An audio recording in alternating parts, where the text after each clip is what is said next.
you'll remember 20, 30, 40 years from now how today specifically. You mentioned it kind of hit you this morning. You woke up, obviously an emotional day, but what do you think will always stay with you as you move on throughout your career and the rest of your life?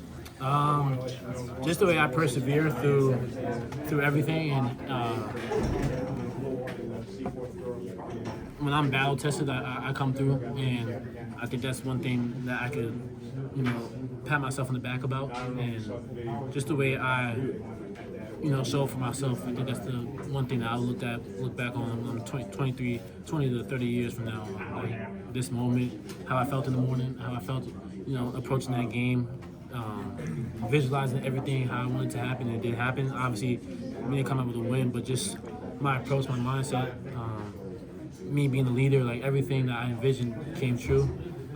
Just sometimes, the outcome of games just doesn't go your way, and that's just life. But I would just say, just the way I step up for myself is something I'll look back on and remember. Roger, I'm sure you've already been asked. When you came out early in the second half, was that because of cramps? Yeah, I caught a little bit of cramps. Yeah. How bad was it? It was hot in there, so like, I was using a lot of energy, so I just had to, just take a little. I had to pull myself out, take a little breather, so I could catch my breath. Did you sense how things changed after that when you came out? I think offensively, you guys got really stagnant when you were out, and it seemed like never really regained what you guys were doing during the run before you went out. Yeah, I just think we,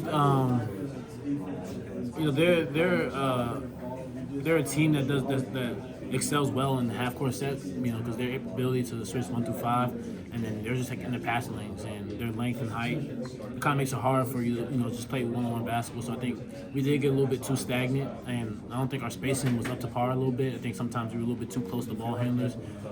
We had to push guys down to the corner more times than often. I think we kind of settled for a lot of like step-back threes, which allowed them to get momentum and get back into the game. So, yeah. You guys had a 35 to 13 run that spanned both halves. You had 17, I think. That the closest you felt like Miami or Wake last year, this season? It looked a lot like what you were doing in those games. Yeah, I just felt good the whole game. Like just, shots were falling, my adrenaline, my confidence was up. Like I was just. Everything felt like it couldn't go wrong. Like I just felt great, and I think that's just basketball guys being on my side. And it being my last game, so kind of just wanted to go out with a bang. So it kind of, I could feel like the Miami and Wake of last year a little bit. Yeah.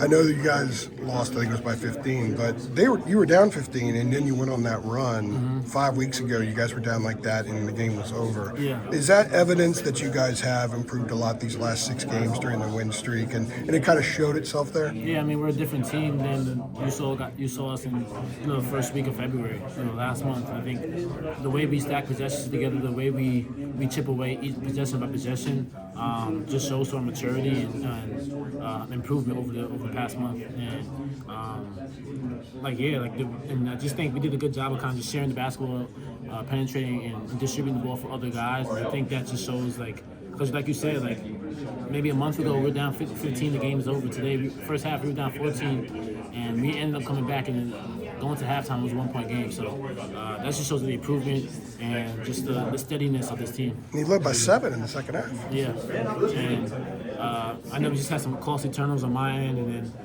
getting picked up in transition and letting guys, shoot open 3. So that kind of just played hand in hand. Defensively, what changed for them as far as their game plan for you in the second half after you hit 20 points? It was like sometimes they would blitz, sometimes they blitz the ball screen, sometimes they wouldn't.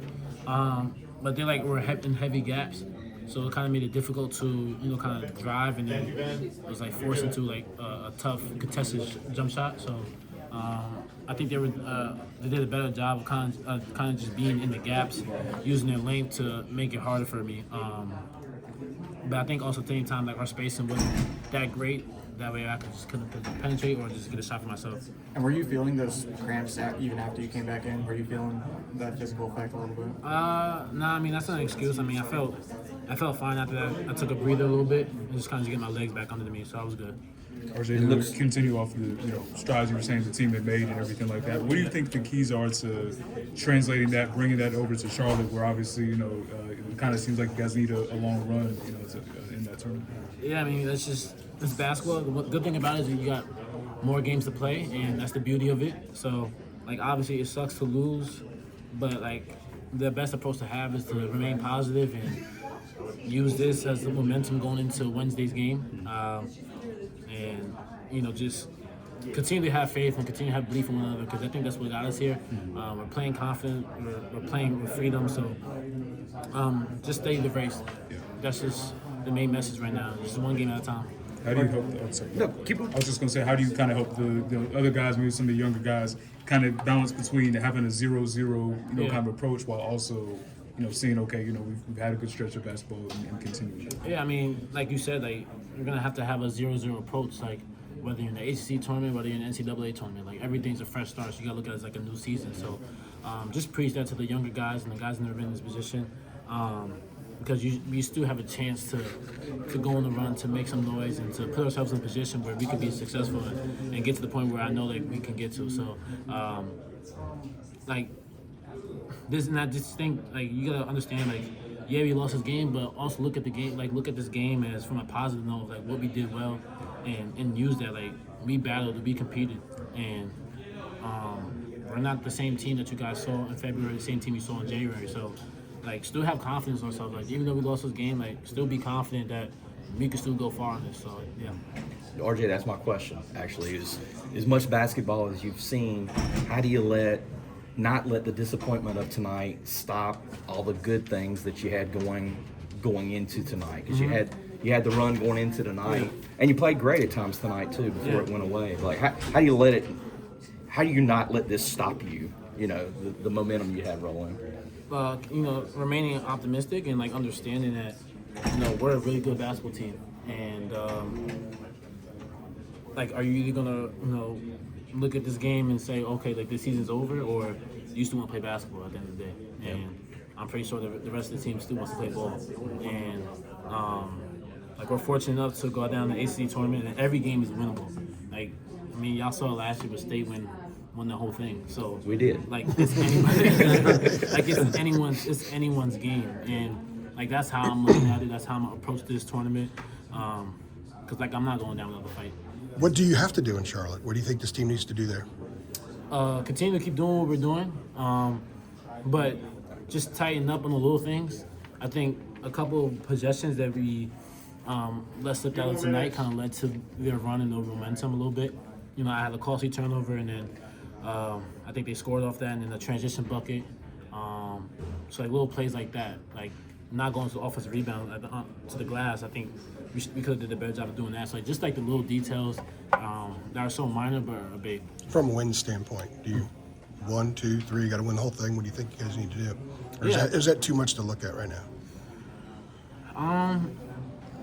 No, I mean, I think we're all capable of having big night games, and from the 1 to the 3, even from just from the 1 all the way to the 5. Like, it's just one of those games sometimes where things become stagnant a little bit, and some guys have it going, so you kind of just like feed the hot hand.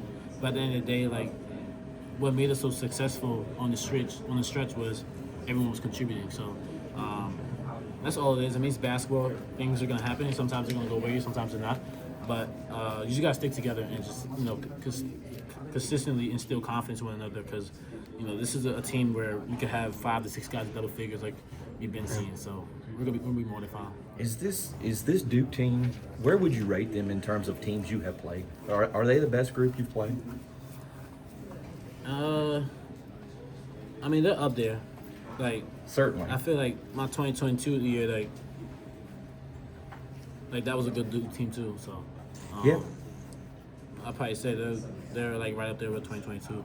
What about just the overall length?